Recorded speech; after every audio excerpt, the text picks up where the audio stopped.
ఆంధ్రప్రదేశ్ రాజధాని అమరావతికి చెందిన సీడ్ యాక్సిస్ రోడ్డు ఆగస్టు 13వ తారీఖు గురువారం నుంచి ప్రజలకు అందుబాటులోకి రాబోతా ఉంది.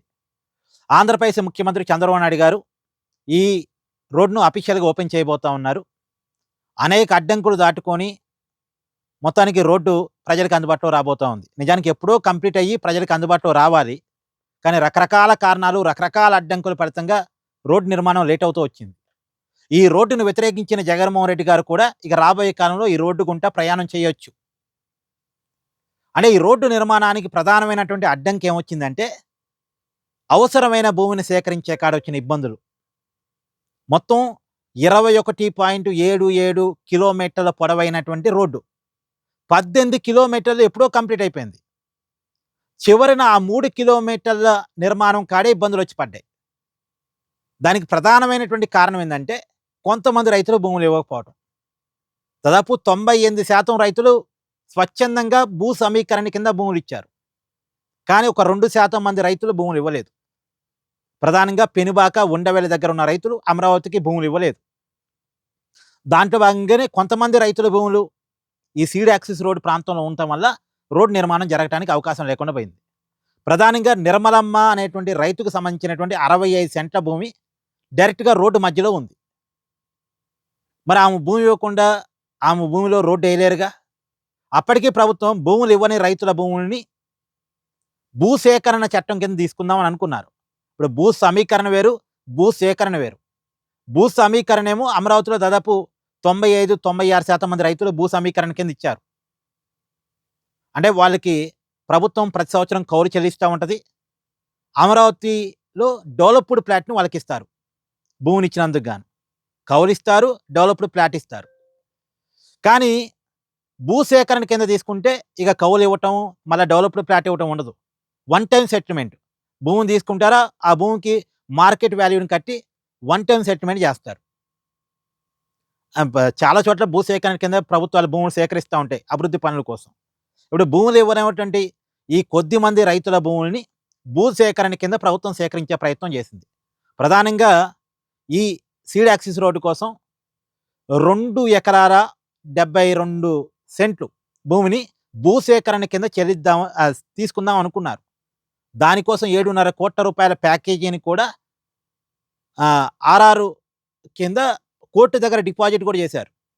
కానీ ఒక నిర్మలమ్మ అనే రైతు కోర్టుకి వెళ్ళి కొంతకాలం ఆపింది. కానీ కోర్టు నిన్న క్లియరెన్స్ ఇచ్చింది. ఇప్పుడు మొత్తం రైతులు భూములు ఇచ్చినప్పుడు ఎవరో ఒక్కళ్ళిద్దరికి అభ్యంతరాలు ఉంటే అభివృద్ధి కార్యక్రమం ఆ ఒక్కళ్ళిద్దరి వల్ల ఆగిపోవటానికి లేదు. వ్యక్తుల హక్కుల కంటే సమాజం ముఖ్యం, సమాజం యొక్క సంక్షేమం ముఖ్యం.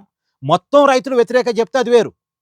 కానీ దాదాపు అందరూ ఇచ్చి ఏదో ఒకళ్ళు ఇద్దరు రైతులు ఇవ్వకపోతే ఆ ఒక్కళ్ళు ఇద్దరు రైతుల వల్ల మొత్తం డెవలప్మెంట్ ఆగిపోతా అంటే అది కరెక్ట్ కాదు కదా. అదే హైకోర్టు నిన్న చెప్పింది. సో హైకోర్టు నుంచి క్లియరెన్స్ రాగానే ఆ నిర్మలమ్మకి చెందినటువంటి 65 సెంట్ల భూమిని ప్రభుత్వం స్వాధీనం చేసుకుంది. అక్కడ నిన్న నుంచి పనులు స్టార్ట్ చేసి ఆ కంప్లీట్ చేయాల్సినటువంటి సీడ్ యాక్సిస్ రోడ్ను కూడా కంప్లీట్ చేస్తున్నారు. రేపు ఆగస్టు 13వ తారీఖు గురువారం నాడు అఫీషియల్గా సీడ్ యాక్సిస్ రోడ్ ఓపెన్ కాబోతా ఉంది.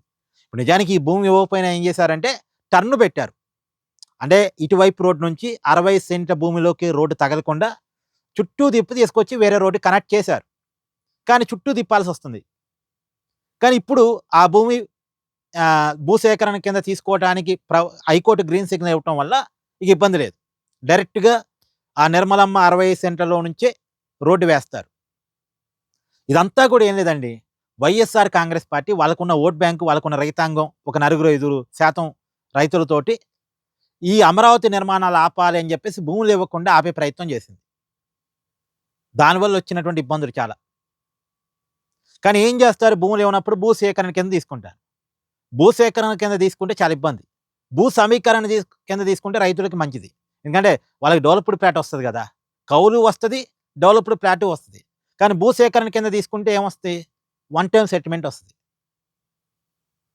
ఇప్పుడు ఈ 65 సెంట్లకి దాదాపు 1,38,00,000 పరిహారం ఏమి ఇచ్చారు. ఆమె తీసుకోవడానికి ఇష్టపడకపోతే కోర్టు దగ్గర డిపాజిట్ చేశారు. సరే ఇప్పుడు తీసుకుంటారు తప్పదిగా, కోర్టు నుంచి ఆమెకు వస్తుంది డబ్బు.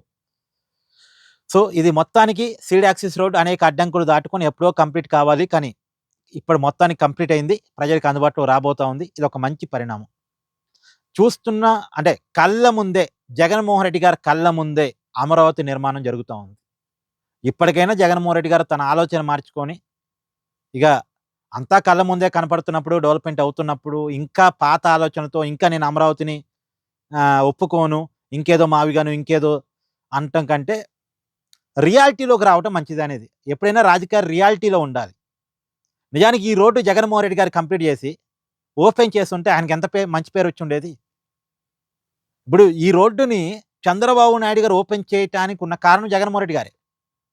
తనకున్న 5 సంవత్సరాల పరిపాలన కాలంలో ఈ రోడ్డు గనక కంప్లీట్ చేసి ఓపెన్ చేసుంటే, ఈ క్రెడిట్ జగన్మోహన్ రెడ్డి గారికొచ్చుండేది. అంటే అవకాశాన్ని చేతులారా వదులుకున్నారంటారు గదా! అది జగన్మోహన్ రెడ్డి గారు.